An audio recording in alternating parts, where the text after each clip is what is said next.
Começamos mais um Correspondente Médico. Doutor Fernando, tudo bem? Mais um dia juntos, hein? É isso aí, Elisa. Mais um dia junto, vamos trabalhar. E sempre lembrando que você pode participar aqui com a gente, viu? Twitter, vai lá, deixa sua pergunta, coloca a hashtag Correspondente Médico. Um dos assuntos, gente, com bastante esperança, porque a notícia é positiva, é o mal de Alzheimer. A gente vai falar ainda hoje. Então, já estou falando aqui, adiantando para você a pauta, para você poder mandar a sua dúvida. Mas agora o assunto que a gente traz e que tem repercutido bastante é a discussão de um toque de recolher nacional. Isso é destaque, inclusive, do nosso site cnnbrasil.com.br, já está aparecendo aqui na tela. O que significa isso? Ontem, o Conselho Nacional de Secretários de Saúde divulgou uma carta aberta ao governo federal. Pediram medidas mais duras para conter o avanço da pandemia. Entre as medidas mais rigorosas, eles pedem um toque de recolher em todo o Brasil, que comece às 8 da noite e vá até às 6 horas da manhã, valendo para todos os dias da semana. E também pedem a suspensão das aulas presenciais. Doutor Fernando, nós precisamos de fato de medidas mais rigorosas, mais restritivas, para não vermos o sistema de saúde colapsar aqui no Brasil? A linha de pensamento é bem clara, Elisa. Se eu tenho muitos casos ocupando leitos de terapia intensiva, no qual o tratamento dos pacientes com um quadro grave de coronavírus é necessário e está aumentando, a única forma, do ponto de vista biológico e matemático, de controlar esse impasse, esse problema de equação numérica, é reduzir o número de infecções. E uma forma bem prática de fazer isso é você restringir principalmente o que a gente sabe de circulação social, onde as pessoas, muitas vezes não providas aí da sua máscara, dos seus cuidados e da sua preocupação, sejam protegidas do seu próprio comportamento. E até mesmo tendo esse comportamento, quando a gente tem esse número maior, o que a gente tem do ponto de vista prático para executar é realmente tentar controlar o número de casos. E a única forma de fazer isso é evitar o contato entre pessoas. Doutor, esse pedido que a gente está repercutindo aqui, que o Conselho Nacional de Secretários de Saúde divulgou uma carta aberta, também inclui o desejo de suspender as aulas presenciais. A gente já falou aqui algumas vezes a respeito do sistema de educação aqui no país, porque ele tem crianças, mas ao mesmo tempo também tem pessoas mais velhas, sejam elas ou eles diretores, professores, então são muitas idades dentro de uma sala de aula. É necessário também esse tipo de distanciamento para evitar o avanço da doença, doutor? Eu acho que a gente precisa olhar de uma forma muito organizada e que região e qual que é o número de casos que estão acometendo e comprometendo a quantidade de leitos disponíveis de UTI. É lógico que esse fechamento que a gente fala não é um fechamento para sempre. Você fala, vamos suspender a aula presencial. Ok, você controlou o número, você pode, na verdade, entrar num processo diferente. O que a gente precisa entender é que esse vai e vem, ele é uma estratégia que pode ser necessária e quando a gente olha o número crescente e a situação que o país se encontra agora, principalmente em algumas capitais, é extremamente importante entender isso como uma manobra, que não vai ser para sempre. Quando a gente fala, vai suspender as aulas, parece que vai ser para sempre. E a gente sabe que para as crianças, para o processo pedagógico, é importante a presença física, pelo menos em formato híbrido, porque isso faz parte da parte da educação, da socialização e assim sucessivamente. Porém, quando a gente percebe que existe um desbalanço numérico e a tendência ao colapso, o colapso, entenda, pessoas doentes precisando de terapia intensiva, precisando de um tratamento adicional que vai provocar a sua preservação da vida, deixando de existir. Então, assim, acaba sendo uma estratégia que pode ser utilizada, pelo menos numa situação crítica como essa que a gente está vendo. No começo da pandemia, a gente falava muito sobre, ainda fala, mas falava-se muito sobre o perfil dos adoentados por Covid-19 e sempre mirando muito para os idosos. Por isso que chama a atenção a próxima notícia que a gente traz agora. O perfil dos pacientes com Covid-19 internados aqui em São Paulo. Segundo o governo estadual, 60% dos leitos de UTI estão ocupados por pessoas de 30 a 50 anos. E mais, nesse perfil são pessoas que não têm histórico de doenças. Detalhe, esses pacientes chegam a ficar até 3 semanas na UTI. Então é um perfil bastante diferente do que aquilo que a gente vem acompanhando desde o começo da pandemia, desde o cenário do mês de julho, por exemplo, quando a maioria dos internados era idosos e pessoas com doenças crônicas. Doutor, temos um cenário mudando e acometendo pessoas mais jovens do que os idosos. Isso se deve a quê? A gente pode pensar algumas hipóteses para isso, Elisa. A primeira delas é que as pessoas com mais idade, com doenças crônicas, entenderam, a população como um todo, entenderam a fragilidade que existe e, portanto, ficaram mais dentro de casa, circulando menos, com menos exposição à infecção. Uma outra coisa que naturalmente aconteceu foi um processo de desnatamento. Então, pessoas dessa faixa etária com doenças crônicas que eram mais suscetíveis acabaram morrendo durante esse período. Então, na verdade, você acaba enriquecendo os leitos de terapia intensiva com pessoas mais jovens que estão circulando, que fazem parte da faixa economicamente ativa e, de alguma forma, acabam se expondo mais. Eu acho que é um pouquinho precoce ainda para a gente dizer que é a vacina que está sendo administrada em pessoas de mais idade e, portanto, elas já estão protegidas e, por isso, esse número está reduzido em termos de terapia intensiva. Mas também pode ter alguma influência e pode ser um indício de que realmente a vacina está funcionando e a gente está conseguindo controlar, pelo menos nessa faixa etária já vacinada, o número de casos. E tem esse detalhe que chama muito a atenção, é o fato de precisarem de um tratamento intensivo, mesmo que não tenham doenças no histórico de saúde. E isso causa uma preocupação, né, doutor? Porque, em teoria, no começo a gente falava muito de quem já tem alguma comorbidade. Isso causa uma certa preocupação. E quando a gente olha o tempo médio de internação em UTI, você percebe que o paciente que demanda essa utilização do leito de UTI, de todo o arsenal que existe por trás disso, ele entra e ocupa por um tempo que é bem prolongado. 3 mais de uma semana, 3 semanas. Então, você pode pensar o seguinte, eu não consigo fazer o turnover, eu não consigo trocar esse leito. Tudo bem, o paciente sai com vida, mas na verdade ele bloqueou um leito durante um período de tempo e outras pessoas poderiam ter se beneficiado também desse leito de UTI, desse olhar diferenciado da medicina. Por isso que a preocupação muito grande da gente é que não existam casos que precisem tanto desse recurso e que venham a falecer por não conseguirem ter acesso a esse recurso porque o leito está ocupado. Tem alguma dúvida? Quer fazer alguma pergunta para o doutor Fernando Gomes? Hashtag correspondente médico. Vai lá no Twitter, deixe o seu registro. Principalmente sobre esse assunto que a gente traz agora. Nós já falamos algumas vezes de Alzheimer. Todas as vezes que a gente fala, né, doutor? Sempre nós recebemos muitas participações. Ou seja, é o tipo de doença que acaba cometendo a muita gente. A notícia agora é a seguinte: um medicamento para combater o Alzheimer pode chegar ao Brasil em breve. Coisa boa poder trazer essa pitada de esperança aqui para o quadro. Esse medicamento deve ser avaliado pela Agência Reguladora dos Estados Unidos. Se for aprovado, pode ser o primeiro medicamento para retardar a evolução do mal de Alzheimer.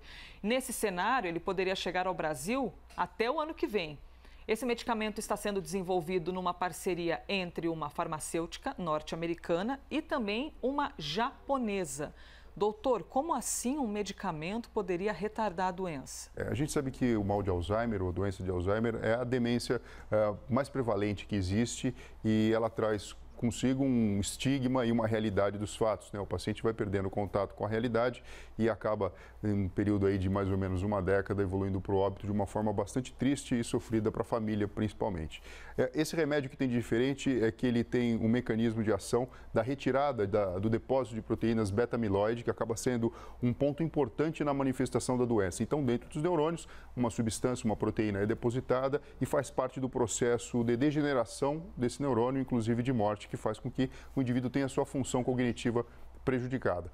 É um elemento a mais. É uma promessa de tratamento a mais para essa doença, é a cura. Infelizmente, a gente não pode falar que é isso ainda, mas reconhecendo que existe um problema muito grande relacionado com o sucesso de se viver mais e, por outro lado, ali, o problema de se ter uma demência como essa, a gente pode encarar, assim, com muito bons olhos. O que a gente sabe é que, quando a gente compara, por exemplo, o cérebro de uma pessoa saudável, o paciente com Alzheimer, ele tem uma perda lenta e progressiva de neurônios e, macroscopicamente, quando a gente faz, por exemplo, um exame de tomografia ou de ressonância, é possível se verificar, como a gente está vendo no desenho aqui, uma atrofia cerebral. Porque os neurônios vão deixando de funcionar, vão deixando de trabalhar de uma forma efetiva e, com isso, existe a alteração da memória, a alteração do comportamento da pessoa, que lenta e progressivamente evolui para um processo de desconexão com a realidade. Doutor, essa atrofia pode já aparecer em um exame, mesmo que a pessoa ainda não apresente sintomas? Ou, geralmente, a atrofia só avança depois que a pessoa já apresenta alguns sintomas? Existem alguns indícios de alguns pontos do cérebro onde você pode notar o princípio da manifestação da doença, principalmente na região do meio dos lobos temporais, numa estrutura chamada hipocampo. Mas, via de regra, Elisa, quando abre o quadro clínico com alteração do comportamento relacionado com a parte cognitiva, então aqui eu estou falando de memória, eu estou falando de atenção, de orientação espacial, você faz a solicitação do exame e você já nota que existem indícios de atrofia no cérebro progredindo a partir dessa região. Existe uma idade, mais ou menos, que essa atrofia pode começar a aparecer? A partir dos 50, 60 anos, quando a doença pode se mostrar presente, você consegue detectar isso. Mas não é um fator único de diagnóstico, né? Existem diversas possibilidades e, obviamente, a avaliação clínica, o exame neurológico, o entendimento da doença, a progressão dela na vida cotidiana, faz com que o médico consiga aventar a hipótese e comprová-la clinicamente. Doutor, já temos perguntas, hein? Chegando aqui pela hashtag correspondente médico. Sabino pergunta, medicamentos tarja preta podem causar Alzheimer? Algum medicamento pode causar, doutor? Não, o que existe é o seguinte, alguns medicamentos tarja preta, muitas vezes utilizados como ansiolíticos,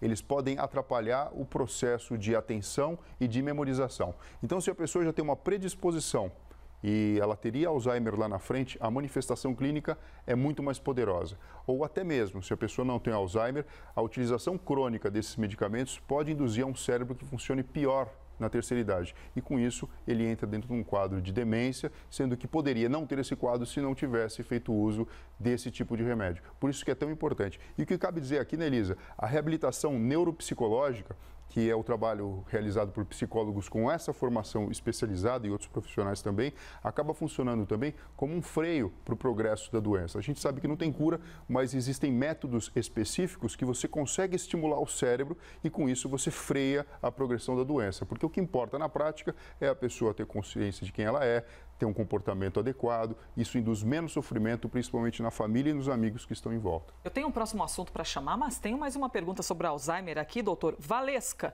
como diferenciar os primeiros sinais da doença de uma perda de memória comum pelo avanço da idade? Então, quando existe perda de memória, você precisa procurar um profissional e uma série de exames e avaliações vão ser realizadas. Então, existem coisas que podem provocar alteração da própria atenção. O paciente que tem problema do sono, por exemplo, insônia, alteração de algumas proteínas, como vitaminas, como por exemplo vitamina D, vitamina B12, algumas alterações que inclusive são passíveis de tratamento neurocirúrgico, como por exemplo a hidrocefalia de pressão normal, são doenças que são reversíveis com um medicamento, com uma suplementação de vitamina ou então com uma neurocirurgia, que podem parecer Alzheimer, mas de fato não são. Então, é importante fazer a diferenciação, né? O Alzheimer acaba tendo uma característica muito particular de evolução e ele pode também coexistir com essas outras doenças. Então, assim, muitas vezes o paciente tem uma demência cerebrovascular, que é aquela causada por pequenos AVCs que foram acontecendo no decorrer da vida e chega no momento em que tantos neurônios foram lesados que a manifestação clínica é semelhante ao Alzheimer, mas também isso não imuniza a pessoa de, junto com isso, infelizmente, ter também o Alzheimer. Doutor, vou trazer aqui mais uma pitada de um assunto para a gente. É sobre o humor. Um estudo feito por um hospital universitário na Finlândia mostra como a luz do dia afeta o nosso humor ao longo das estações do ano. Esse levantamento foi feito com cerca de 200 pessoas e os pesquisadores observaram mudanças mais significativas em regiões do cérebro que controlam as emoções e a sociabilidade. Inclusive, a taxa de transtorno afetivo sazonal, que é um tipo de depressão que ocorre nas mesmas épocas do ano, atinge picos durante os meses mais escuros de inverno. Doutor, como assim a luz lá de fora pode afetar o nosso humor? A luz ela entra dentro do nosso cérebro através do estímulo que ela provoca na retina e através dos nervos ópticos essa informação luminosa chega a impressionar estruturas cerebrais profundas, como por exemplo o hipotálamo. O que tem de diferente nesse estudo, e que foi feita uma correlação bastante interessante, porque cada vez mais a gente vai chegando num ambiente microscópico, né, do que está acontecendo, é que durante essas épocas do ano a existência de receptores opioides, que são substâncias que funcionam como neurotransmissores, semelhantes mesmo à morfina, elas ficam reduzidas durante esse período. E, portanto, a gente consegue aqui ter uma explicação do que porque a luz solar acaba influenciando a exposição desses receptores, que seriam essas fechaduras nas membranas das células durante o seu período. Por isso que é tão importante a luz solar para a manutenção da nossa vida, não só por questão da saúde e do corpo físico como um todo, mas também porque acaba modulando o nosso cérebro e estimulando que a gente tenha pensamentos melhores, pensamentos mais produtivos e principalmente motivação. Doutor, para encerrar então, eu lhe pergunto, quanto tempo de sol por dia a gente precisa tomar? São 15 minutos? São 30 minutos? Com ou sem protetor solar? São as dúvidas que pairam por aí, doutor. É lógico que a exposição solar durante o momento em que o sol está no pico acaba carregando consigo uma preocupação muito grande dos dermatologistas que sempre falam para a gente, de fato isso tem um sentido, que é a existência do câncer de pele. Mas é importante a exposição à luz solar. O período do dia ele é enriquecido com o sol, aí desde o período da manhã, ou pelo menos a luminosidade, até o período do entardecer. E o contato com a luz solar faz com que o nosso cérebro receba estímulos importantes. E agora a gente já sabe, né? Inclusive induzindo que os receptores opioides se façam presentes no sistema límbico. Isso faça com que a gente tenha motivação, bons pensamentos e a gente se proteja aí desse transtorno afetivo sazonal. Pois é, então tomemos um cadinho mais de sol para a gente se sentir mais feliz, mais disposto sempre. Doutor Fernando, obrigada, viu, por mais um dia. Obrigado você, Elisa, e pessoal, até breve. Muito bem, este foi mais um Correspondente Médico.